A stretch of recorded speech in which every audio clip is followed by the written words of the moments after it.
recording. And what's your name and where are you from and how'd you hear about today? My name is Chris Hensley, and I'm from Sonoma County, a little town called Occidental. And we heard about today, my wife was doing an internet search for plants and other materials. We're going to start a nursery there. And we have lots of native flora and fauna there. We have many salamanders, 4 or 5 different kinds of salamanders, and we have Pacific tree frogs, green tree frogs, and other things. And you know, we care about the habitat, and we really felt it was a shame that this couldn't be preserved, and if we could do anything to help take anything and bring it back later, we'd be happy to do it. Right on. How familiar are you with the Occidental Arts and Ecology Center? They're our neighbors. They're right around the corner. We're very familiar with them. And yeah, we're starting to get into a little bit of permaculture stuff and some other things. So cool. I took a design course up Did you there. really? Yeah. Awesome. Yeah, with Penny and Brock. Yeah, very cool. Yeah, Yeah. very nice. So what is your connection in general to gardening? And then the second part of that is what kind of value is it particularly in an urban setting? For gardening, I've lived my entire life in Southern California for 43 years, a very urban setting, if you will. And started gardening there, and it's kind of a little bit of a respite, and you know, give ourselves a little bit of, I guess, cleanliness and clean air right around where we lived on a kind of a personal nature. And over the years, we saved up the money to move to a more rural area, more surrounded by nature, if you will, but still very interested in gardening for very interpersonal reasons, growing our own food, and very excited about it. Talk to people about it all the time.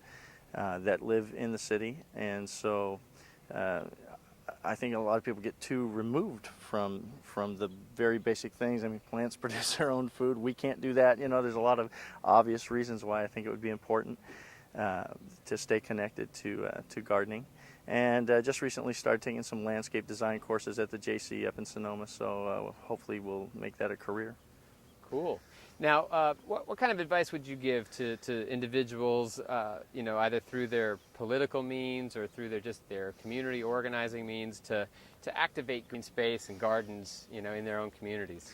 I would say the first thing to do would be to inform yourself. Information really is a key. So many people, they get wrapped up in their daily environment, and they don't. There's so much available information, especially with the internet, but just talking to people, reading, there's a lot of information. Even in the newspaper, there's oftentimes articles and things. So first, understanding what your natural environment is, I think, is very important. And educating yourself a little bit is a very, very good idea. And then talking about it just on a grassroots level, I think a lot of people would care more if other people kind of got them excited about it and taught them a little bit. And a lot of people just don't know. They don't know what's missing or what's happening around them, the destruction. They just have no idea.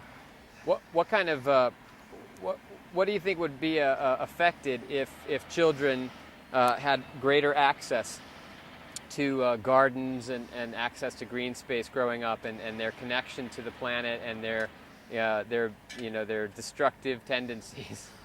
Well, we have this horrific stuff happening every day, just these school shootings and other things, and I think a lot of that goes back to this insane kind of incestuous overpopulation, this crunch of people together. And I think if we can promote green spaces and get people to appreciate their value on a kind of a peaceful nature, even just looking, I mean, they have psychological studies that just say looking at trees and green spaces can alter your mental state and everything. I think that if we can raise kids from a young age to understand these things and respect them, then maybe we can plan these things in our urban spaces from better, let's say, and have them around a lot more often. I think it'd be very important.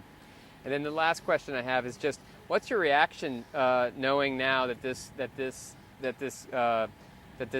empty little lot that we're standing on was a thriving community garden that was built in conjunction with the Ohlone native population that is from this land, and took years of developing and many grants for educational purposes. What's your reaction to the PUC, the Public Utilities Commission, and the Port of San Francisco to basically override all of that in order to build a second bridge only 200 feet from an existing bridge? It's typical. It's sad. It's always very sad. And sometimes if I dwell too much on that part of it, it's almost like grief can overwhelm you. But you can't let that happen. You have to keep struggling and keep fighting.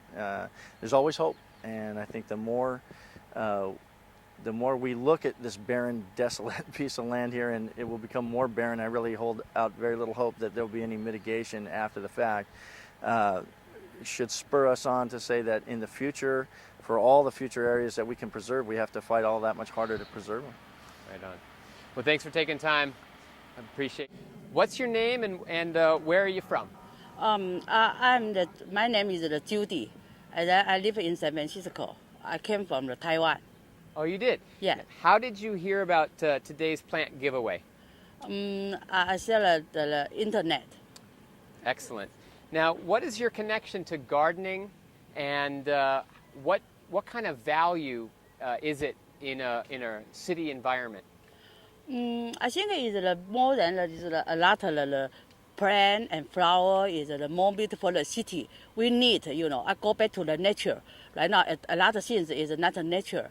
And that is, can be this one is don't give that one, I can move to another place. And then more green and then a more beautiful city. I love San Francisco. So I hope that San Francisco is more green, is more nature, is more good. Yes, yes. What do you think children get out of their exposure to gardening at an early age? I think it's maybe in the 2 or 3 age, you can give the children to grow something. You can form the easier way, just like is the onion, the seeds, or sometimes you put the onion seeds, you put it in the water, and then she's grow. Because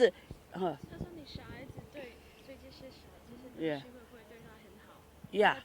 I think it's good for the children, for the green, and then from the 2 or 3 years, you can give the children how to learn the grow the green, and then since she is when she is young, and then she knows how to grow something, and then the nature, and then she says, there are sometimes the grasses and then the green, they are very stronger for the life, Sometimes you don't not too much water, no water, and then she is grow. Then you think about the human is the same. If when you is hot or something, they have dangers, and you can see the green, the flower, and then the tree, they grows very well. So a human being is the two. And where are you going to be bringing these plants that you're rescuing from the bulldozer today? I go to take the home, and then the front door, and then I put it over there. Excellent. And so I imagine that they'll have a lot of love. Yeah. Yeah, great. Yeah, if you give it the green, the love, they give it back to you. Yeah. They are more beautiful, just like the human. You don't love somebody don't return to you, but it's green too. If you are the flower, the tree, you give the love, they quickly give back to you. Excellent, excellent. Well, thank you so much. What's your name, ma'am? Judy. Judy? Yeah, I love the flower, I love the tree. When I was a little girl, it's very good. So I told a lot of people.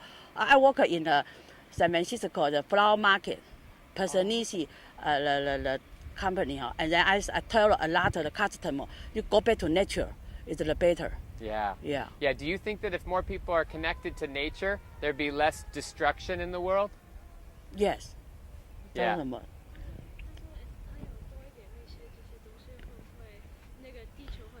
Yeah, the more better. I think sometimes you save the recycle, the paper. You save the tree. Save the tree just to save the human. Yeah. Same. Yeah, that's good. Good wisdom. Yeah, right now is a lot of things is not nature. So you go back to nature, save the tree, and then the more tree, and then the more better than the human. Thank you yes, so it's much. very important. Yeah. Yeah, right now is this world, too many people, and then we are destroy a lot of the tree, a lot of things. So you go back to nature, save the tree, save everything the green and the good for the human. Excellent. Yeah. Well, thank you so much for your time, Judy. Yeah.